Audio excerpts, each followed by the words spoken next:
it's Mike here with Spanky's Hot Rods and Customs. I screwed up, and now I gotta own up to it and fix my mistake.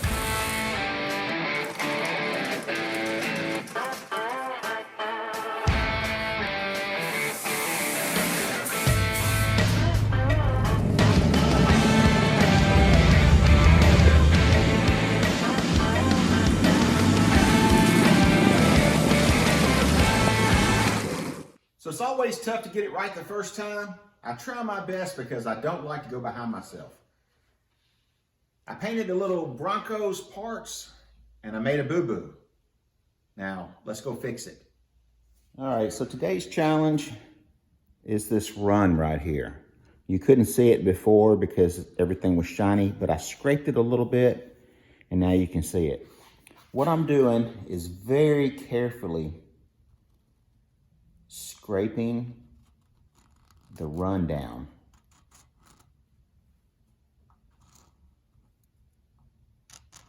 And I've got some tape on both sides to protect it, and I'm just going to scrape it a little bit until we get it down flusher with the paint, and then I can take my block and go over it. And you can also see that I put tape around the ends of the razor blade so that the corners won't dig in if I get carried away.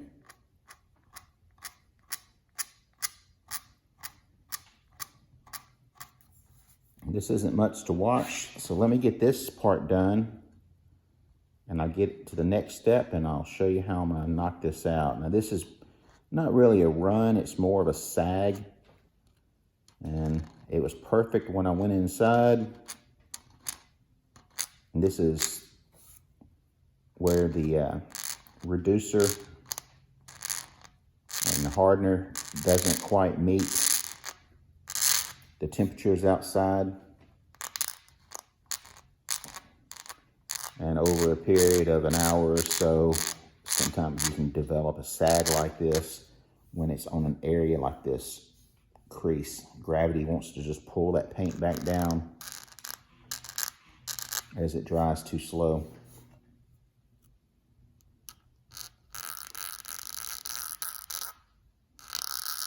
You definitely don't want to get carried away right here, because if you screw up, you're going to have to repaint.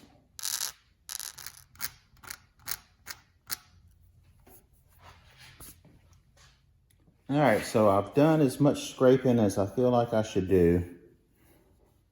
You can still feel them just a little bit. This one's a little higher than the rest of them. But I want to go ahead and start doing it to where I'm blocking it down. See if I can't get some more of it out. I'm going to start out with a little bit of 600. Still trying just to hit the tops of the runs. And we're going to try to blend that in with the paint underneath. Now you got to understand, the paint underneath is only 3 or so coats. The run is probably about 4 or 5 coats. So we know that the paint underneath the run, exactly underneath the run, is about where we want to be. So that's what we're trying to take off, the sagging run. Now at this point right here, you could probably go ahead and buff it out and you probably wouldn't see it.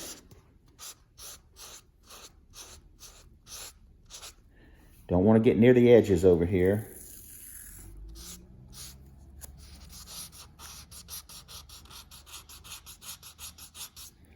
All right, let me keep doing this and then I'll come back here in a minute and we'll see where we're at.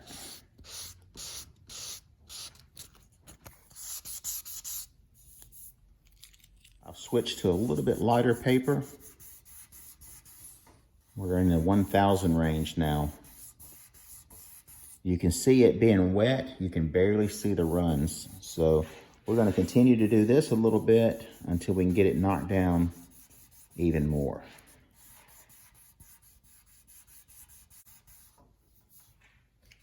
All right, now we're into the 1500.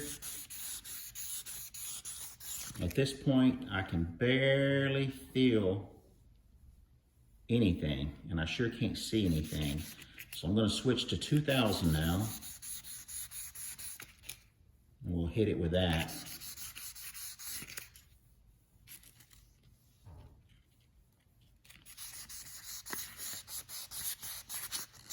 All right, let's switch over to 2000. All right, now we're on the 2000 grit.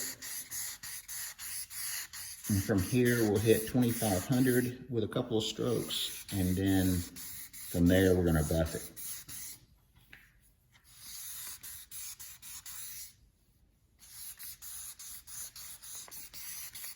It's blended really good up top.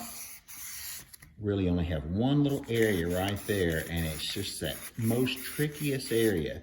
Most of the time when you're blowing an edge like this right here with paint, it's not going to catch a lot of paint. It's going to go on both sides of it.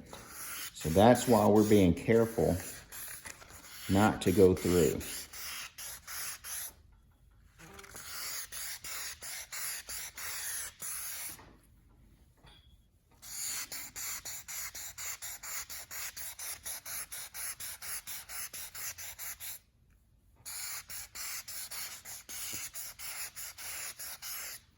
All right, now that we've done our 2500, we're gonna go dry it all off, take a good look at it. And if we can't see it, that means we've done good. Now you're looking for some shiny areas. And I can't see any shiny areas, which means it's all flat again. So now it's time to hit this area with a buffer and install this grill shell.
All right, there we go. Here we go. What we did was the 3 steps of the 3M.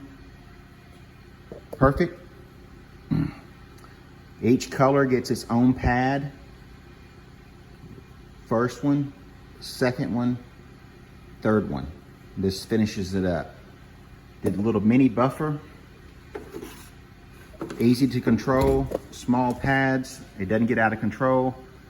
You've seen me use this before. Check out one of the videos where I explain the buffing, from start to finish. And there we go. We fixed the runs. Grill looks perfect. It's ready to install. Well, guys, we sure have a lot going on around here right now.